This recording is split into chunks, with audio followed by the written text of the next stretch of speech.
Hi everyone, it's Sandy Chong here from the Australian Hairdressing Council, and I've got two amazing ladies with me today from Perth. It's Jen and Sophia, and they're from SJ Heart Collective. Now, what they actually do is we're going to have a chat about counselling and hairdressers, and just what does that mean when we do our clients' hair every day. These girls have really got some great tips, something that they want to talk to us about, because there is definitely a gap when we talk about talking to our clients and when they're telling us what their problems are as well. There's that gap as to, well, how is it that we should be communicating with our clients? Now, these girls have had years of experience, and I'm going to read out some of the things that they are. So, we're looking at holistic counsellors, they're also mentors, transformational coaches. They do meditation, something I'm not very good at all. So I think I'm going to need some counselling or help their ladies. They're self-mastery facilitators. They're also into training and business development. They're accreditation coaches, and they're also interpersonal facilitators. Sounds amazing. I'm going to actually hand over to Jen and Sophia to talk about what is it that they do, what is this gap they're talking about, because I do also agree there is that gap in our industry that we need to understand, and just talk about, they're going to give us 3 tips today that will help us on our day-to-day, working with our clients every day. Okay, so thanks girls, thanks for coming on to Business Snips. Thanks, Sandy. So, yes, lovely to be here, Sandy, with you today. I'll be looking forward to this. The hidden skill gap in hairdressing. So it's been addressed recently as well. I mean, last year it kind of started with the ABC News, and the first time we ever got acknowledged, us hairdressers, of being counsellors. And that kind of spurred me into something that was like, yeah, bloody hell, that's what we do without even knowing it sometimes. So I've got 39 years of experience behind the chair, like in salon and, running my own. And what we're addressed with now more than ever is what people are bringing to our chair. It is cancer. It is depression. It is it's many things. It could be grief and loss, and there's so much, and even suicide, that they bring to our chair, and it's how we deal with that. And whether it's been abused, whether they're being abused as well, and that seems to be a real big thing, a big issue at the moment. And as much as we love our clients, and we want to help them, sometimes we don't give the right or we don't really know how to respond properly. So somebody says, oh, my husband's he's hitting me, he's really quite violent, he's abusive, and we could turn around and go, oh my god, pack your bags, leave him, what a bastard, get rid of him. And that could be the most harmful thing to say, but we've never been trained, never. So we think we want to help, we want to give an opinion, we want to fix them sometimes and make it all rosy and better for them, because we love our clients and we're trying to do the best. So I'd probably say that would be what kind of spurred this. And so we got 3 tips today that we're going to hopefully help you guys out there to kind of take a breath and to kind of realize what we're bringing into the salon before we even start the day. So really our first tip is from when you're first even just arriving to the salon. So how are you bringing yourself? So how are we before we actually getting in the door? A lot of the time we're actually bringing in all of our stresses, or maybe we were late, running late in traffic, or maybe we've got stuff going on at home, or you never know what's going on in someone's world. So as you're stepping foot in the door, how are you? Like, how are you actually bringing yourself? So I think one of our tips is actually just to take a moment to actually really get in space. So to take some breaths and to actually land. So I think, I think most of us know that the parasympathetic nervous system slows right down and comes right down when you take breaths. So our first tip is simple. Let's just take 3 breaths. So when we arrive, we're just going to ground, we're just going to be present, and we're going to take 3 breaths in through our nose and then out through our mouths. As soon as we do that, we're here, we've arrived. And then part of it's aligning to bringing our best selves. Like Yeah. once we're in space, like how do we want to be for the day? How do we want things to run, and just aligning to being our highest self. So that's not just for just when you're walking in the door. That's also in between clients, because we do have moments where, you know, we've been with a client for quite some time, and, you know, we might be getting a bit anxious, or something might not be going right even during the color session. It could be anything, right? So how do we manage ourselves so that we can bring ourselves in a way that is actually much more grounded and much more present? So it's really just about being able to use that at different times in the day. It could be at the end of the day, could be in between clients, when you arrive, but actually having that practice. So we think breaths is just a really simple one for you to actually engage with. That's number one. And that's kind of, you know, respecting yourself as well before you go out. You know, don't be all scattered. Don't be all over the place. Don't be sweating and like, yeah, hi. You know, that is just not good. It's not good to bring yourself like that to your client, you know. So it is just literally just bring it, stop. Just take some time, 3 deep breaths, steady yourself, and then exit and go out into the salon. And that's going to be much better for us, but also much better for our clients as well, when we're in that state, rather than a panicky, rushing, scattered kind of state. So and your clients really feel that. Of course they can do. really sense when you're actually quite tense or you're not feeling okay. You've got to remember we're working so closely together. Our energies are quite entwined. So it's really important that we're sort of setting ourselves up nicely so that we can set that space for our clients too. Yeah. So that's our number one. Yeah. And then our number two is really a basic understanding of energy integrity and holding appropriate boundaries. So that's not taking a client's stuff on. This is a really big one. So this is where I feel a lot of hairdressers end up having burnout, and it's because of this. They don't know what to do with it. So having appropriate boundaries is basically just not allowing anything that's not love into your system, because we're all made of energy. We're just energy. And so when they sit in our seat and we're in that close proximity, you know, our energies are melding. So if they're coming in where they've got a bad headache, or whether they're just dumping on you, oh my God, and this happened and that happened, blah, blah, blah, blah, blah. And you're like, God, bloody hell. And we know some of those clients that can be really hard work, you know. So if we know that, oh, she's booked in, yeah, she's coming in, you can get ready, do your three deep breaths. I'm only open to love and above, that's it. If it's not love, it's not coming in, and setting really strong boundaries. And it doesn't mean you don't care about them, it doesn't mean you don't love your clients. It just means that you love you as well, and that you respect yourself enough to not take on other people's stuff.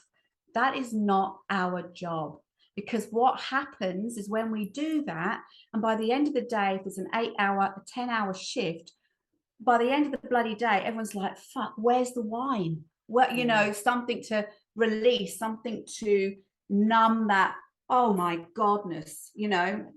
And so you don't have to feel like that. So there are tools that, you know, we can share with you that will really help you and, you know, others, but not just in a salon, but on a day-to-day living, in how to respond to life rather than react, and not to take on people's stuff. So boundaries is really, really important. And it doesn't mean you don't care. It just means that you care about you too. And it's not our job to take other people's shit on, really, you know, and that's okay. You know? And if you're really holding that as a state of being, so, you know, you've come in, you've taken your breaths, you're ready to go, and you're holding that as a state of being. So you're actually almost like creating this kind of bubble around yourself, which is saying, I have boundaries and I'm not actually going to take your stuff on. Sure, I'm going to hold you in empathy, and of course I'm going to be there for you, but I'm not going to jump in with you. So for instance, if you thought about like quicksand, if you were to jump in quicksand with somebody else while they were in it, you're both going to sink, right? So it's that kind of thing where you're taking on someone else's stuff and you're becoming their stuff. This is more about standing on the outside of that and being able to say, I'm here, I'm holding space for you, but I'm not actually taking it on for you, I'm not taking the stuff on. So it's really just about having that kind of setup on the inside so that you know that you have those boundaries in place. Yeah. And that can be something like speaking with empathy rather than sympathy. Yeah, and that's a really big key. It's massive. People don't realize, I mean, there is a massive difference between empathy and sympathy. You know, that whole, oh, poor you, and then they're all victim. Oh, you poor thing. Oh, yeah, gosh. Oh, I know. And you're buying into that victimhood, and that's not helpful, you know. Whereas if you're holding a state of empathy, it's much more about, you know, how that must be really hard for you, or wow, I don't know what to say. And it's okay. Again, hairdressers, we don't have to say anything. Sometimes just holding space for our clients can be the most powerful thing that we can do for them, and just to let them be, and just to let them be heard. But again, it comes back to boundaries. It's not taking their stuff on. So it's being with them as a presence, caring for them, nurturing them, but also standing in our own sovereignty, where, you know, we're not taking it on. We're not taking their stuff on, because it's not actually about that. You're not there to save the client. I mean, half the time it's a beautiful thing just to be able to hold space for someone and for them to be heard. So I think it's a really lovely way to bring yourself to the chair. And I think that's what happens. I think people feel safe. They come into the hairdressers and they can't tell the closest friends that their husband's been abusive, because they're going to judge them. So if we can hold a non-judgmental space, that can be so powerful. And I think that's why a lot of the time, and it's been recognized now, that us hairdressers are so much more than just bloody good haircutters and, you know, colorists. We do so much more. And, you know, and I think it's really important that we've been recognized for that now. And so here we are trying to, you know, bring it to the people and kind of go, you know what, it's time now to fill that gap in the hairdressing industry and offer more, you know, and that you are recognized, and we do know what you're doing, and we're here to help. So and I mean, look, there's no training for this. Like, you're not, when you first start your hairdressing apprenticeships, or when you first start working in salon, there isn't a discussion about how we hold our energy, or what we're taking on board, or what we're actually going to deal with behind the chair. And sometimes people are bringing stuff on that is really like quite confronting. I mean, someone talking about being abused, someone talking about somebody dying. I mean, this is stuff that we're taking on. So those first two steps, holding appropriate boundaries, and also, of course, taking your breaths and being grounded in here, they're really great ways to set you up so that you can handle those sort of situations and you aren't taking them on. The other thing is actually our next point, which is how to refer, or how to know when to offer a referral to a client. So it's something very new. Like, I know salons aren't really set up that way. Most people are going to be saying, what do you mean offer referrals? Like, we're not actually a counselling service. But actually that's part of like that whole setting appropriate boundaries, but then also being able to say, okay, well, there's a situation here that's beyond me, that I actually am not an expert in, and that I can't actually give the correct advice for, but there are people that can. So it's being able to identify it. So if they're bringing something that is of that nature, then, you know, how do we then decide, okay, they've brought, somebody's died, or something has happened, or they're feeling suicidal. The first thing we might say is, I'm really so sorry to hear that. That must be really, really difficult for you. Have you got anyone who can support you? You know, a simple question like, is there anyone who can support you? That's a really simple way for the person to say yes or no. If they do, that's great. But if they're not feeling it, that they do, then we actually then can start to talk about giving them resources. So an example would be, and how this works, like at Sophia's salon, is she's actually working with the Patricia Giles. Yeah, it's Patricia Giles. Yeah. Which, you know, they do such an amazing job, and they create like safe houses and stuff for, you know, domestic violence, for children and for women. And they do, and I work really closely with them. And even just having something in the bathroom, like some like pamphlets and stuff in the bathroom. So if you know that something is happening with your client, it's not about going in the bathroom, picking out a leaflet and going, there you go, da, da, da, and making it really obvious. Yep. It's more like, pop to the bathroom. There might be something in there that, you know, would be helpful. And so it is kept very quiet, very sacred. And then it's down to her whether or not she picks that. It's not about us fixing them. It's about themselves taking responsibility and knowing that there are resources, there is help that they can have, but sometimes they're just not aware of it. So it's just, you know, we can help in a different way. Yeah, thanks. So Sandy. yeah, really, really different concept to what we're used to working with. But I think if every salon had a couple of things in place like this, it would really help them to manage those situations, because we really want to destigmatize the idea of not talking about this stuff. Yeah. Like, we know it's happening.